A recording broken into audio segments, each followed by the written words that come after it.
அனைவருக்கும் வணக்கம். இந்த உலகத்தில் பாலினத்தில் மக்கள் இருக்காங்க. அந்த பாலினத்தை புரிஞ்சுக்கிறது கொஞ்சம் பேர் புரிஞ்சுக்கிறாங்க, இன்னும் கொஞ்சம் பேர் புரிஞ்சிக்க வேணாம்னு நினைக்கிறாங்க, இன்னும் கொஞ்சம் பேர் அதை எதிர்க்கிறாங்க, இன்னும் கொஞ்சம் பேர் அதை ஆதரிக்கிறாங்க. இன்னும் கொஞ்சம் பேர் இருக்காங்க உலகத்தில், அவங்க அதில் முன்னேறி துடிப்பாக மேலே எழுந்து அவங்கள கொணர்ந்து அவங்கள உலகத்திற்கு தெரியட்டு காட்டி அவங்க வாழ்க்கையில் அவங்க என்ன யுக்திகள் பயன்படுத்தினாங்க, எப்படி தன் வாழ்க்கையை திட்டமிட்டாங்க அப்படின்னு யோசித்து அவங்க அடுத்த திருநங்கைகளுடைய அடுத்த தலைமுறைக்கு அவங்களுடைய வாழ்வியல் அவங்களுடைய பண்பு நலன்களை கடத்துறாங்க. அந்த வகையில் இந்த கதைப்போமா நிகழ்வு நம்மளுடைய வாட்டுவின் அறக்கட்டளைகளுடைய முன்னெடுப்பில் இது நடந்தது. மிகுந்த ரொம்ப நல்ல விஷயம். அதில் பங்கெடுத்துக்கிறது எனக்கு ரொம்ப பெருமையாக இருக்குது. அதை முன்னெடுத்து நடத்தக்கூடிய நிறுவன தலைவர் ஸ்வேதா சகோதரன் அவர்களுக்கு மிக்க நன்றி. முதல்ல என்னுடைய கதைப்போமா சக கதை பண்டர்களுக்கும் என்னுடைய பணிவான நன்றி. நான் டாக்டர் மர்மிதா கோமதிநாயகம். நான் பிறந்து வளர்ந்ததெல்லாம் சென்னை. நம்ம தந்தை என் பேர் பின்னாடி இருக்கிற கோமதிநாயகம், அம்மா பிரகதாம்பல். அவங்கள திருநெல்வேலி மாவட்டத்தை சேர்ந்தவங்க. எல்லாருமே ரொம்ப நல்லா படித்தவங்க. அப்பா டபுள் போஸ்ட் கிராஜுவேட். எல்லாருமே தமிழக அரசு பணியில் இருக்கக்கூடியவங்க. அந்த குடும்பம் மொத்தமே அப்படிதான் வளர்ப்பு. நடுத்தர குடும்பம், ஆனால் கல்வியில் ரொம்ப சிறந்த, அதே மாதிரி ஆளுமையிலும் ரொம்ப சிறந்த மக்களாக இருந்தாங்க. நான் அவங்களுடைய முதல் மகனாக பிறந்த, எனக்கு பின்னாடி ஒரு தங்கை இருந்தாங்க. அதுக்கப்புறம் எனக்கு நான் திருநங்கையை மாறிட்டேன், நான் அந்த வார்த்தையை பயன்படுத்த மாட்டேன். ஏன்னா எப்போதுமே எனக்குள்ள நம்ம பெண்ணாக தான் இருக்கும் அப்படின்ற உணவு மட்டும் தான் இருந்தது. இந்த மாறுதல் அப்படின்றது எனக்கு என்னமோ அந்த வார்த்தை எனக்கு பொருந்த மாட்டேங்குது. அதனால நான் எப்போதும் பெண்ணை தான் உணர்ந்தேன். ஆனால் அது அடுத்தவங்க உணரும் வரும்போது அப்போ வயது 8. அதுலேருந்தே சில விதமான பிரச்சனைகள் ஆரம்பிச்சுது. ஆனால் அது பிரச்சனை அவங்களுக்கு தான், ஆனால் எனக்கு இல்லை. ஏன்னா நான் எப்போதுமே பெண்ணை தான் உணர்ந்ததுனால நான் எந்த விதமான வித்தியாசத்தையும் என்கிட்ட நான் பார்க்கல. அவங்களுக்கு ஏற்றுக்கொள்ளுதல் தன்மையில தான், அவங்களுக்கு புரிதலில் தான் அவங்களுக்கு பிரச்சனை இருந்தது. ஆனால் அது இந்த திருநங்கைகள் சட்ட வரைவுக்கு முன்னாடி இருந்தனால சட்ட பாதுகாப்பு எதுவும் கிடையாது, போலீஸ் லத்தி விழாத இடம் கிடையாது, அடக்குதலுக்குள்ளே இருந்த அந்த நிலையில வாழ்ந்த திருநர் சமூகத்துடைய அந்த தொகுப்பிலிருந்து வந்தவர் தான் நான். ஆனால் முன்னாடி இருந்தது எல்லாமே நீ முன்னேறி போகணுன்ற படிப்பு தான் முன்னெடுப்பு, அதுதான் வாழ்க்கை முறை அப்படின்றதான் இருந்தது, வேற எதுவுமே கிடையாது. அப்போ இப்போ இருக்க திருநர் எழுச்சி இத்தனை தொண்டு நிறுவனங்கள்லாம் அப்போ கிடையாது. அப்போ அவ்வளோ மக்கள் சார்ந்து ஆதரவெல்லாம் கிடையாது. அப்போ நம்ம ரொம்ப ஜாக்கிரதையாக வச்சுக்கிறது தான் ரொம்ப முக்கியமான விஷயமா இருந்தது. ஏன்னா நாம புரிதலே அதுக்கு ரொம்ப நேரம் எடுத்துக்க ஆரம்பிச்சது. ஆனால் படிப்பு பிரதானமாக இருந்துச்சு. அதுக்கப்புறம் ரொம்ப உங்களுக்கே தெரியும், ஒரு 13க்கு அப்புறம் நம்மளுடைய பாலின வயது வரும்போது என்னென்ன தாக்குதல் இருக்கோ எல்லா விதமான தாக்குதலுக்கும் உள்ளான. ஆனால் ஒரு விடயம் மட்டும் எனக்கு முன்னாடி இருந்துச்சு, அது கல்வியாக இருந்தது. ஆனால் அது பாலியல் சூழல் காரணமாக நான் என்னுடைய 10th ஃபெயில் ஆகிறேன். நான் ஒரு நல்லா படிக்கக்கூடிய குழந்தை, ஆனால் நான் 10th ஃபெயில் ஆகிறேன். அதுக்கப்புறம் இருக்கக்கூடிய தாழ்மை, குடும்பத்தின் மீது வரக்கூடிய அந்த பழி, இவ்வளோ நல்லா படித்த குடும்பத்துலேருந்து வர்றவங்க 10th ஃபெயில் ஆகிறாங்களா அப்படின்னு. அதுக்கப்புறம் அந்த ஆண்டு முழுக்க ஒரு தபஸ்வி யோகி மாதிரி நான் எனக்குள்ளே கேட்ட ஒரே ஒரு கேள்வி, நான் எங்கே எழுந்தனோ நான் அங்கே தான் அடையணும், நான் எதை எழுந்தனோ அதுதான் அடையணும். அப்போ கல்வி எழுந்துட்டேன்னா கல்வி தானே நான் அடையணும். உலகமே அதை நீ எழுந்துட்டேன்னு வருத்தப்படுது அப்படின்னா அங்கே தானே நான் இழக்கலை. அங்கேருந்து என்னுடைய ஆரம்பிக்குது, என்னுடைய வாழ்க்கை பயணம் அங்கேருந்து ரொம்ப வீரியமாக தொடங்குது. ஆனால் எந்த மாற்றமும் இல்லை. திருப்பியும் சமூகம் அதே மாதிரி தான் இருக்குது, குடும்பத்துக்குள்ள எதிர்ப்பு இருக்குது, எனக்குள்ள போராட்டம். அப்போ எனக்கு பாலினம் எனக்கு தெரியாது இல்லை, அது இருந்தது. ஆனால் கல்வி பிரதானம்ன்றது எனக்கு தெரியும். அதனால அது பிரதானன்றதை பிடிக்க ஆரம்பித்தேன். என்ன தொழில் செய்யணும்? அப்போ மேலாண்மை, நிர்வாகம், சிறந்த நிர்வாகி, அவங்களுடைய நிர்வாக கதைகளை சொல்ல எனக்கும் ஒரு நிர்வாகியாக இருக்கணும், ஒரு மேலாண்மை செய்யணும் அப்படின்ற ஒரு ஆசை. ஆனால் மக்கள் ஏற்றுக்கவே இல்லாத சூழலில் மக்களுடைய ஆளுமையில் நிர்வாகம் எப்படி பண்ண முடியும், எப்படி கல்வி நம்ம அடுத்த இடங்களை முடிப்போம்னு தெரியாது. ஆனால் மனசுக்கு ஒரே ஒரு நம்பிக்கை, போராடிட்டே நின்ன எதுவும் நடக்க போகிறது இல்லை, கீழே விழுந்தாச்சு, இன்னும் விழுறதுக்குன்னு ஒன்றும் இல்லை. ஆனால் நம்ம எழுந்து நடந்த ஒரு மாற்றம் வந்துச்சுன்னா அதனால அப்படிதான் அது ஆரம்பிச்சது. அதுக்கப்புறம் நான் பிபிஏ சிந்தி காலேஜில் காலேஜ் ஸ்கூல் முடிச்சது எல்லாமே லியோ மெட்ரிகுலேஷன். அண்ணா நகர் சென்னை, அதுக்கப்புறம் சித்தி கல்லூரி, அதுக்கப்புறம் MBA வந்து சத்யபாமா பல்கலைக்கழகத்தில் பண்ணேன். எம்ஃபில் வந்து விநாயகர் மிஷன்ஸ் பல்கலைக்கழகம், அதுக்கப்புறம் என்னுடைய PhD மேலாண்மையில் அது வந்து SRM பல்கலைக்கழகம். அதுக்கப்புறம் நான் வேலைக்கு தேட ஆரம்பித்தேன். வழக்கம் போல என்னோட கதைகள் தெரியும். வேலை இப்போவே இல்லைன்னா அப்போ எப்படி இருந்திருக்கும், ரொம்ப கஷ்டம்.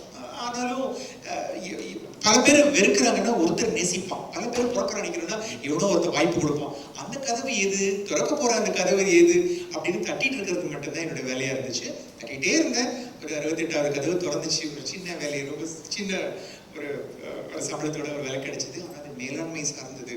அதில் மேலாண்மையில் அது வந்து வணிக மேலாண்மை. அந்த வணிக மேலாண்மை ரொம்ப பிடிச்சது என்னென்னா மனிதவள மேம்பாடு. மனுஷங்களை பரிபாலனை செய்கிறது தான் ஒரு நிறுவனத்தில். ஆனால் அவங்களோட விரும்பவே மாட்டாங்க, உன்னை விருப்பாங்க, உன்னை ஏற்றுக்க மாட்டாங்கன்னா நீ எப்படி இதை செய்வேன்? ஆனால் நீ செய்யணும். அதில் என்ன உனக்கு பிடிச்சி போச்சு, உனக்கு அது வந்துருச்சு.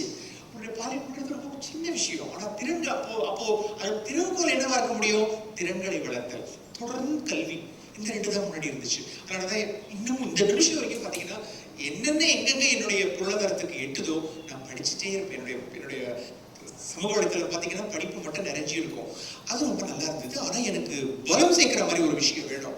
அது என்னவா இருக்கும் அப்படின்னு தேட சமூக பணிகள் ரொம்ப பிடிச்ச விஷயமா இருந்தது. குழந்தைகள் சார்ந்த சமூக பணியாக இருந்தது. மக்கள் என்னென்ன அந்த நேரத்தை சூழலுக்கு மக்கள் தேவைப்படுதோ ஓடி போய் நிற்கணும். அப்படி மக்களை நேசிச்சுன்னா மக்கள் உங்களை நேசிக்காம எங்கே போவாங்க? என்ன நம்ம கிட்ட இருந்து போதோ அதுதானே நம்ம கிட்ட இருந்து வருவோம். அப்ப நம்ம கிட்ட இருந்து அன்பு போச்சுன்னா அன்பு வராம எப்படி இருக்கும்? நம்ம கிட்ட இருந்து சமூகத்துடைய பாதுகாப்பு நம்ம கொடுத்தோம்னா எப்படி நமக்கு மக்கள் நம்மளை புறக்கணிப்பாங்க? அன்பு கொடுத்துட்டே இருந்த சேவையின் வழியா மக்கள் பொறுமையா ஏத்துக்க ஆரம்பிச்சாங்க. பாலியல் கேள்வி இருந்துச்சு, ஆனா அதை தாண்டி மக்களுடைய பாசம், அன்பு, வழிகாட்டுதல் இருந்துட்டே இருந்தது. எங்க போனாலும் ஒரு வழிகாட்டுதல், ஒரு வழிகாட்டி அங்க இருப்பார், ஒரு திசை காட்டி இருப்பார், ஒரு வழி சொல்றதுக்கு ஒருத்தர் இருப்பார். அவர் எங்கிருந்து எப்படி வராருன்னு எனக்கு தெரியாது. ஏன்னா அந்த எண்ணம் நல்ல எண்ணம். நான் உயரணும், நான் நல்ல பதவிகளில் போய் உட்காரணும், யார் கையும் ஏந்தக்கூடாது, சுயமா தன்னிச்சையா வாழணும். ஆனா என்னுடைய வேலை போக மிச்சம் இருக்கிற நேரம் எல்லாம் சமூக பணிகள் செஞ்சுட்டே இருக்கணும். வாழ்க்கையில திருப்பியும் காதல், காமம், போராட்டம் எல்லாம் இருக்கும். ஆனா நான் ஒரு தொகுப்பு மனிதர்களை பார்த்தேன். அந்த தொகுப்பு மனிதர்களை பார்க்கும் பொழுதுதான் வாழ்க்கையில நிறைய வாழணும்னு ஆசை வந்துருச்சு. ஏன்னா அதுக்கப்புறம் புறக்கணிப்பு தொடர்ந்து இருக்கும்போது உங்களுக்கு வாழ்ற இன்பமே போயிடும். ஒரு ஆண் பெண் இருக்கக்கூடிய இளமையில இன்பமே போயிடும். ஒரு தொகுப்பு மனிதர்களை நான் கூட அவங்க கூட சேவை செய்யற வாய்ப்பு கிடைச்ச போது வாழ்க்கையை வித்தியாசமா நான் பார்க்க ஆரம்பிச்சேன். அவங்கதான் இந்த 21 வகையாக நம்மளுடைய ஐக்கிய நாடு சபைகளுடைய WHO பிரிச்சு வச்சிருக்கக்கூடிய மாற்றுத்திறனாளிகள். கண்கள் உண்டு, கண்கள்ல ஒளிகள் கிடையாது, அதனால பார்வை இல்லை. காது உண்டு, ஆனா கேட்காது. வாய் உண்டு, பேச முடியாது. கால் உண்டு, நடக்க முடியாது. இந்த மாதிரி தொகுப்புள்ள மனிதர்களை, மாற்றுத்திறனாளிகளை பார்த்து அது பண்ண பிறகு நமக்கு எல்லாமே நல்லதானே இருக்கு. பாலியல்ன்றது நீ வித்தியாசமா பார்க்கறதுனால நீ இந்த டிஸார்டர், டெஃபிஷியன்சி, டிசீசஸ் இப்போ உங்களுக்கு WHO சொல்லுது அதெல்லாம் அதை பார்க்கக்கூடாது, உளவியல் அது கிடையாது, அவர்கள் மாற்றம் மிக்கவர்கள், அவர்கள் புதுமையாளர்கள்னு சொல்றாங்க. அப்போ இல்லை, அப்போ அதுவே நோயில தான் இருக்குது. ஒரு உரிநச்சையோ திருநங்கையோ நோயப்பட்ட மனநோய் பட்டியலை தான் வச்சிருந்தது. அதுக்கப்புறம் அத்தனை போராளிகள் போராடி தான் அது எல்லாத்தையும் வெளியில வந்துச்சு. அப்போ இன்னும் ரொம்ப கஷ்டம். ஆனா இவங்களை பார்க்கும்போது என் வாழ்க்கையை மாறிச்சு. இவங்களால வாழ முடியுதுன்னா நம்மளால எப்படி ஒரு வாழ்வை வாழ முடியும்? அந்த வாழ்வு எவ்வளவு பெருவாழ்வு வாழ முடியும்?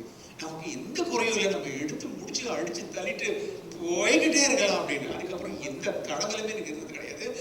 அப்போ நான் யோசிக்க ஆரம்பிச்சேன். என்னுடைய பதில், என்னுடைய முன்னெடுப்பு, முன்மாதிரி எல்லாம் வெளியில இல்லை, வெளி உலகத்தில் இல்லை. யாரோ வரப்போறாரு, யாரோ பண்ண போறாரு இல்லை. என்னுடைய குரு எனக்குள்ளதான் இருக்கார். என்னுடைய ஆழ்மனம் தான் என்னுடைய குரு. என் நண்பன் என்னுடைய மனம் தான், என்னுடைய பிள்ளை என்னுடைய புத்தி தான். நான் தான் எல்லாமே, யாதும் ஆகி. அப்போ ரொம்ப தெளிவான வாழ்க்கை முறை. வேற நண்பர்கள் பிரிஞ்சு போயிட்டாங்க, 10 வருட காதலன் பிரிஞ்சு போனாங்க, எல்லாருமே போயிட்டாங்க. கூட இருந்தது நான் மட்டும். என் கல்வி, என்னுடைய பண்பு குணநலன்கள், என் சேவை மட்டும்தான் என் கூட இருக்கு. அப்ப ரொம்ப நல்லா புரிஞ்சுட்டு சரியான பாதையில போயிட்டு இருக்கேன். என் வாழ்க்கைக்கு ஒரு பர்பஸ் இருக்கு. இருந்தாலும் 4 பேர் சாப்பிடுறாங்க, என்னன்னா 4 குழந்தைங்க படிக்க முடியாத சூழல் இருக்கிற குழந்தைங்களுக்கு நான் வந்து வாய்ப்பு கொடுத்துட்றேன். நிறைய பெண்களுக்கு ஆபத்து நேரத்தில் போய் நம்ம முன்னேற்றிருக்கோம். அவங்களுக்கு நம்ம இலவசமாக கவுன்சிலிங் பண்ணுறோம். கவுன்சிலிங் என்னன்னே தெரியாத ஒரு இந்திய கூட்டத்தில் நம்ம அவங்களுக்கு வந்து விதவிதமான கவுன்சிலிங் பண்ணுறோம். ஃபேமிலி கவுன்சிலிங் பண்ணுறோம், திருநர் பால் போகிறது, ஜெண்டர் கவுன்சிலிங் அவங்களுக்கு பண்ணுறோம். என்ன படிக்கிறது தெரியலையே ஆண்டி அப்படின்னு வரும்போது நம்மளால யார் ஆண்டி எடுத்துருக்கோம், எஜுகேஷன் கவுன்சிலிங் பண்ணுறோம். உள்ள இன்னைக்கு தான் ஜாயின் பண்ணேன், என்னுடைய முதலாளி என்னை பாலியல் வன்கொடுமை பண்ணுறாரு, இண்டஸ்ட்ரியல் கவுன்சிலிங், ஜெண்டர் கவுன்சிலிங் பண்ணுறோம். உங்களுக்கு நம்ம எல்லாமே இது சமூகம் சார்ந்தும் பிற மக்களுக்கும் நம்ம வந்து அதை பண்ணிகிட்டே இருக்கோம். அப்போதான் நான் புரிஞ்சிட்டேன், வாழ்க்கை ரொம்ப நீட்டாக மக்களுடைய தேவை என்ன அதை காது கொடுத்து கேட்டு கேட்டு அதை நம்ம செஞ்சுட்டே இருந்தோம்னா மக்கள் நம்மளை ரசிப்பாங்க, கொண்டாடுவாங்க, தூக்கி வச்சு ஒரு செலிபிரிட்டியா, ஒரு புகழ்மிக்க மனிதரா நம்மளை வந்து மெச்சி மெச்சி கொண்டாடுவாங்கன்றதை புரிஞ்சுட்டேன். இன்னைக்கு இருக்கிற பெருவாழ்வு கூட அந்த மக்கள் கொடுத்ததுதான். அதுல மக்கள்ல வெறும் திருடர் மக்களும் பால் பொதுமக்கள் மட்டும் இல்லை, பொதுமக்களும் அடக்கம். என்னுடைய குரு, என்னுடைய நானே, என்னுடைய வழிகாட்டி, என் மனமே ஒருபோதும் தளர்வடையாமல் என்னுடைய வாழ்க்கையை எடுத்துக்கொண்டு செல்வது எப்படி என்ற கேள்வி எழுதல் மட்டும்தான் என்னுடைய கடமை. செயல்படுத்துதல், சிந்தித்தல், செயல்படுதல் மட்டும்தான் என்னுடைய வேலை. அதை கேட்டுக்கிட்டே கேள்வி எழுப்பிட்டே இருக்கிற வரைக்கும் எனக்கு பதில் கிடைச்சிட்டே இருக்கும், முன்னெடுப்புகள்ல ஓடிட்டே இருக்கிறது தான் என்னுடைய வாழ்க்கையை நான் புரிஞ்சுட்டேன். அதனால தான் நான் விதவிதமான கட்டங்கள்ல போனாலும் என்னுடைய வாழ்க்கை ரொம்ப ஸ்திரமானதாக, கீழே விழாம ரொம்ப அழகாக போயிட்டு இருக்கு.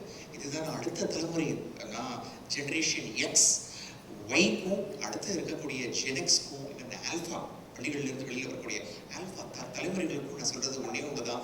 வெளியில 1000 புயல் அடிச்சாலும், எத்தனை உன் கப்பல் ஆடினாலும் நீ விழவே மாட்ட, உன் படகு முழுகவே முழுகாது. நீ உள்ளேருந்து உடஞ்சி போய் நாசமா போனா ஒழிய அதை மட்டும் வச்சுட்டேன்னா வாழ்க்கை முன்னேற்றம். பிரத்யக்ஷம் இந்த மரமிதா மட்டும், வேற எதுவுமே கிடையாது. என்கிட்ட வேற எதுவுமே இல்லை, என்ன தவிர என்கிட்ட எதுவுமே இல்லை. யாதுமாகி நான். நன்றி.